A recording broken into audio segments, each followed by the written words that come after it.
Wala na tayong oras eh. Oo nga po. Meron pa po. Pasalamat na lang tayo. Po, pasalamatan natin si Kong Lian sa kanyang mga inihayag. Makakabuti po ito sa ating bansa, lalong-lalo na po sa paglalatag ng ating mga budgets. Opo. Luto ang bidding at hindi pa naaprubahan ng Kongreso ang budget, may listahan sa loob ng DPWH na kung sino ang mananalo. Grabe. Oo. Sa kabatiran ng ating mga viewers, baka hindi nila naintindihan. Ano ba yung, sabihin, ano yung bentahan? Ano yung binibenta? At sino ang bumibili? Paki-explain nyo nga po, Kong. Basically, para ikaw ang maging contractor, normally, may kickback pag manalo ka na. Pero dahil mas advanced na ngayon, hindi pa approve yung budget, nag-a-advance na ang mga contractor. Para may assurance. Pero ang akala ng iba, pag-approve ng Kongreso ang advance. Pero ang lumabas nga din sa mga hearings tungkol sa DPWH ay paglabas pa lang ng NEP, meron na. Pero ang nakita ko sa listahang ito, hindi lang retail, wholesale ang bentahan. Kasi sa isang buyer, nagkaroon ng 22 billion pesos sa 2025 budget. Sino po ang namumuhunan? Kasi risky yan eh. Anong assurance ko na makukuha ko kung nagbigay nga ako ng pera? Yung mga may malalim lang na relasyon sa DPWH. Kaya si Congressman Garjola ang ating example dahil sabi niya, si Secretary Manny Bonoan ay kanyang ninong.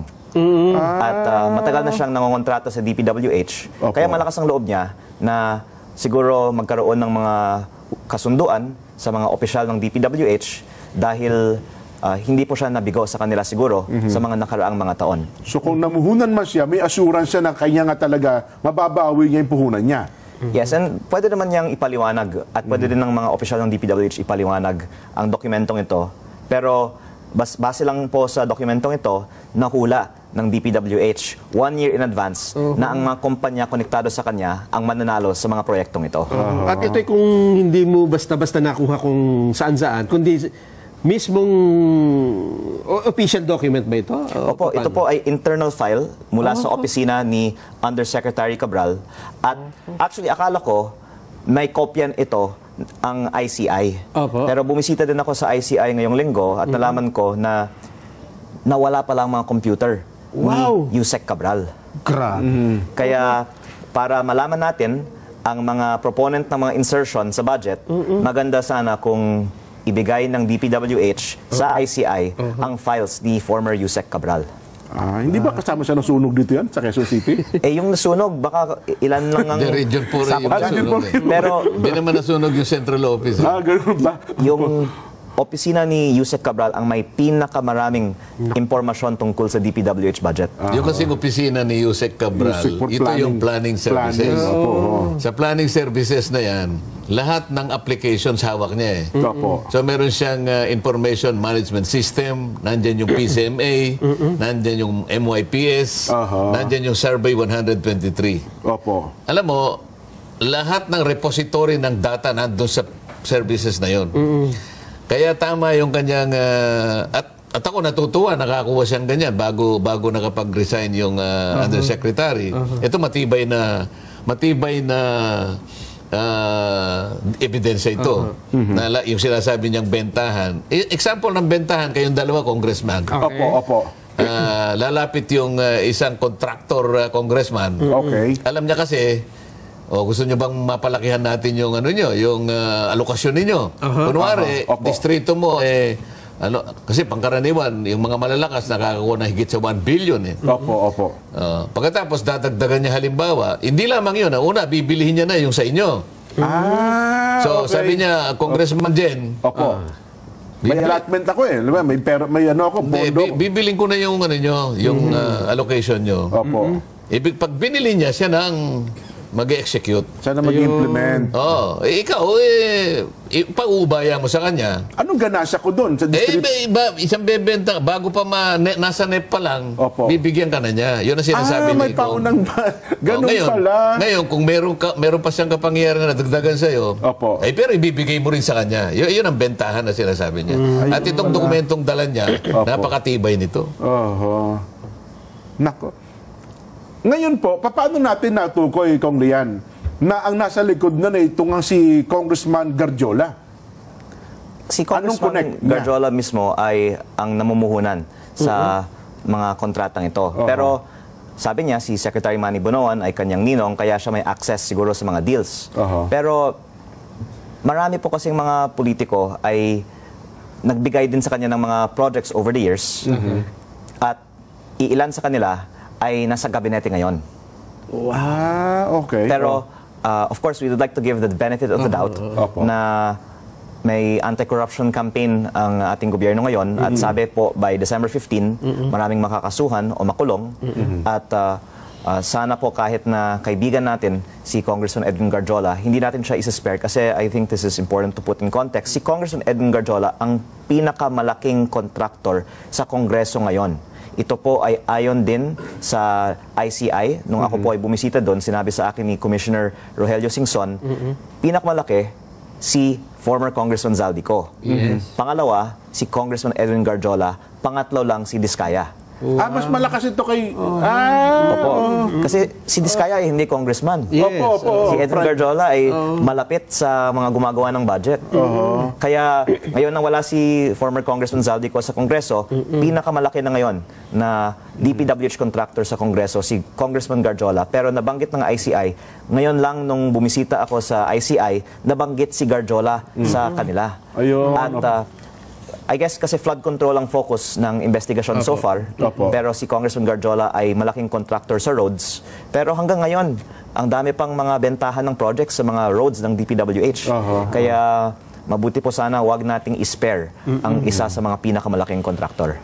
Ibig sabihin yung kumpanya mismo ba? Sabihin, kumpanya ba mismo ni Congressman Garjola nag-i-implement ng project o ibinebenta rin niya sa ibang mga contractor sa bawat lugar? Magandang punto po yan. Sa aking distrito, 1/3 ay nasa pangalan ng mga kumpanya niya, 2/3 nasa pangalan ng ibang mga kumpanya, pero alam ko kanya dahil kinausap niya ako, humihingi ng tulong para aprobahan ng local government ang proyektong yon. At ang research po namin, sa buong bansa may 42 billion pesos sa pangalan ng kanyang mga kumpanya, pero baka kung isama natin yung mga hindi na sa kanilang mga pangalan, ay mahigit 100 billion pesos ang mga kontrata niya, bukod pa sa mga nabenta niya na hindi natin matitrace kung wala po tayong documentary paper trail. So nationwide din pala ang operation niya, no? Opo, ang listahan pong ito ay baka 100 ng mga probinsya. At minsan hindi naman po kasama ang mga district congressman dito at may coin term nga po ng sagasa, di ba po? Na basta biglang may bilyong pisong proyekto sa distrito ng congressman, nasasabihin ng DPWH, iba yung nagpapondo ng proyektong yan. Ang pinag-usapan natin, Jen Nelson, ay itong bentahan ay isa lamang na component ng sistema na bulok sa DPWH na pinipilit kong ibaling sana doon. Although ang pinag-usapan muna sa ngayon ay flood control, pero ito mas malawak ito. Hindi lang flood control ito. Pati pala roads. Kahit anong klaseng government project, nabibigyan nila, naiimpluwensya nila dahil nga yung mga proponents, kagaya ng contractor ka na, congressman ka pa, napakalaking impluwensya nun. Hindi pangkaraniwang congressman yun, contractor, congressman, at may contact pa siya. Yung mga proponents, kasama doon sa system na pinag-uusapan sa Blue Ribbon Committee.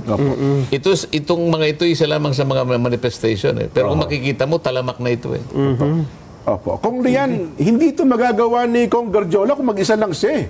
Natukoy niyo ba kung sino mga galame niya sa Congress? At saka bukod siyempre, sabi niyo, ninong niya si Congressman Manny Bonoan, si Secretary Manny Bonoan Well, in this case, yung mga projects niya ay nanggaling sa DPWH, hindi sa Kongreso.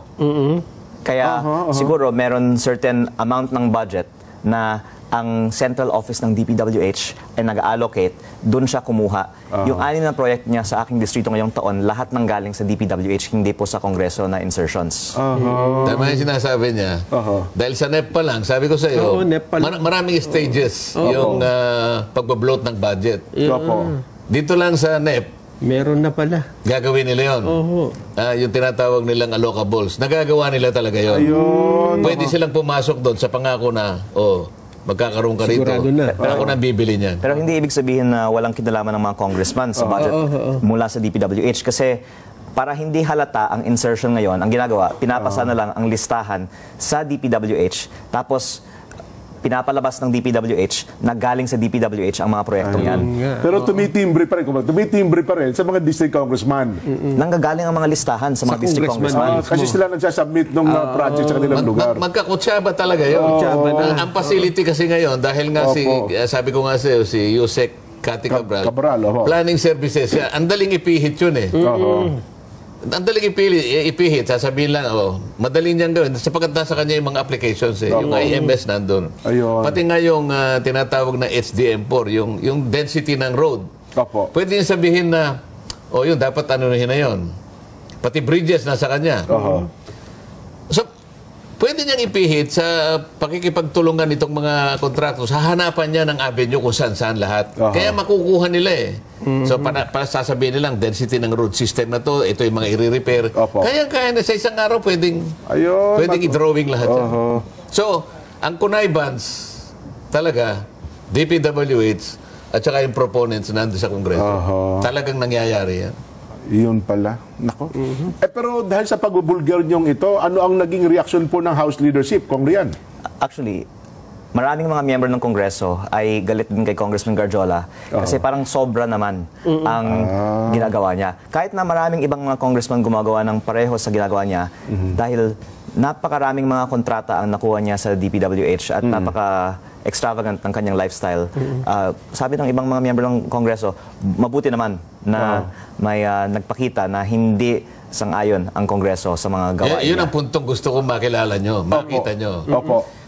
Si Congressman Garjola, kasama niya sa Congress.